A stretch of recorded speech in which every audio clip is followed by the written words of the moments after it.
Welcome to our channel, where we explore the world of Odoo. Today, I want to talk about 5 common coding activities when developing a module to add functionalities to POS app. Number 5. Showing pop-up dialog. Whether you need input from user or want to show messages to user, pop-up dialog have served and will be of service for you.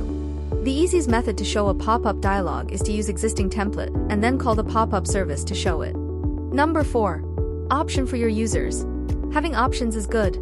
One way to provide options to your users is extend POS config model.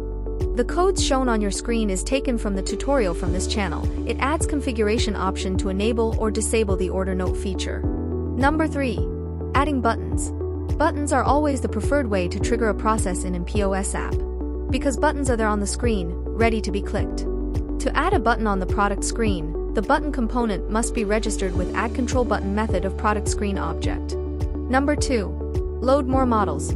To add more functionalities to POS app, often there's a need to create new models or use existing ones and load them to POS app. Shown on your screen is how the POS salesperson module from this channel tutorial loads employee data from HR module. Number 1. Extending POS order model. POS order model is the heart of POS app. There are differences to other models. For example, to load more data or fields of this model, we inherit _order_ fields of this model instead of the _loader_params of model POS session. Thank you for watching. Like this video? Hit the thumbs up and subscribe for more Odoo development insights. And don't forget to turn on notifications so you won't miss our tutorials.